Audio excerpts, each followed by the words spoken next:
আসসালামু আলাইকুম বিয়ার, সবাই কেমন আছেন? চলে আসলাম আমার রান্নাঘরে। আজকে আমি শাক ভাজি করব, মিষ্টি কুমড়া শাক। এই যে মিষ্টি কুমড়া শাকটাকে আমি একটু মরিচ দিয়ে হলুদ লবণ দিয়ে সিদ্ধ করে নিয়েছি। এখন এটাকে আমি ভাজির মধ্যে একটু বড়ি ভাজি করে দিব। খেতে দাঁতের নিচে পড়বে, মসমস করবে, খেতে খুব ভালো লাগবে। এই যে আমি কুমড়ার বড়ি দিয়ে দিলাম। বড়িটাকে আমি ভেজে নিব, ভেজে লাল করে উঠিয়ে নিব। আপনারা কে কোথা থেকে দেখছেন আমাকে কমেন্টে জানাবেন, তাহলে আপনাদের ধন্যবাদ দিতে পারবো। আমার পেজটাতে একটু লাইক ফলো দিয়ে আমাকে সাপোর্ট দিবেন। আমার চ্যানেলটাকে একটু সাবস্ক্রাইব করে দিবেন। এইভাবে আমাকে এগিয়ে যাওয়ার পথে সাহায্য করবেন সবাই। এই যে আমি বড়িটাকে ভেজে নিচ্ছি।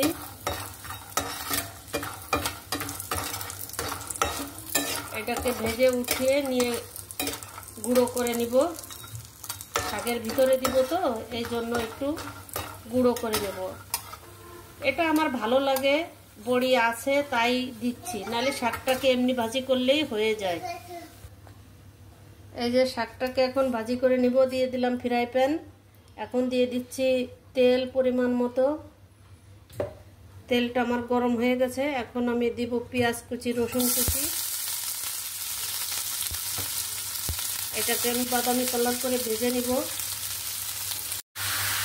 এই যে পেঁয়াজটা আমার বাদামি কালার ভাজা হয়ে গেছে। হয়ে যাওয়ার পরে আমি শাকটাকে ঢেলে দিয়েছি। পেঁয়াজটা পুড়ে যাচ্ছিল, এই জন্য তাড়াতাড়ি ঢেলে দিলাম। এখন দিয়ে দিব সেই ভেজে রাখা বড়ি গুঁড়ো করে নিচ্ছি, এইগুলোকে দিয়ে দিব। এখন আমি সুন্দরভাবে একটু ভাজা ভাজা করে নেব। এইভাবে শাক ভাজির মধ্যে বড়ি ভেজে গুঁড়ো করে দিলে অনেক মজা লাগে। এভাবে একবার ট্রাই করে দেখতে পারেন যারা যারা বড়ি লাভার আছেন।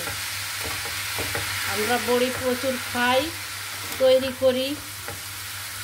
এই জন্য বিভিন্ন কিসের সাথে কি দিলে বড়ি ভালো লাগে আমরা সেভাবে বলতে পারি। এখন আমি শাকটাকে সুন্দর করে ভেজে নেব কিছুক্ষণ।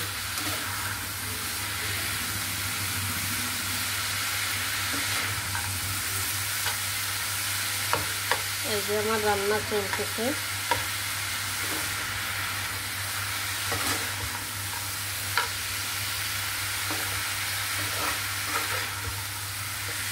এইভাবে শাক ভাজিটা অনেক স্বাদ হয়।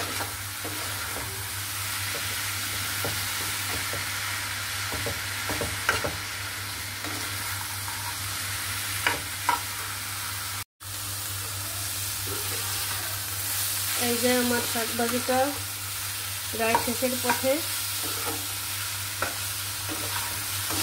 এই দেখুন, মনে হচ্ছে চিংড়ি মাছ দিয়ে শাক ভাজি। কালারটা কত সুন্দর লাগছে, খেতেও অনেক মজা লাগবে।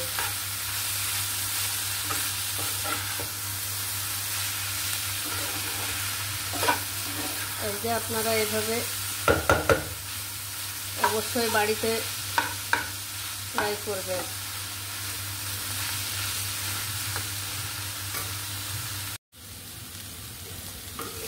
এই যে হয়ে গেল আমার শাক ভাজি।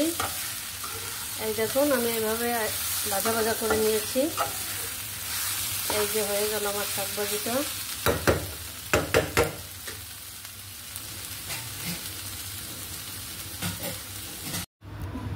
এই যে আমার শাক ভাজিটা শেষ। ফিরবো অন্য কোনো রেসিপি নিয়ে। আপনারা সবাই ভালো থাকেন। আল্লাহ হাফেজ।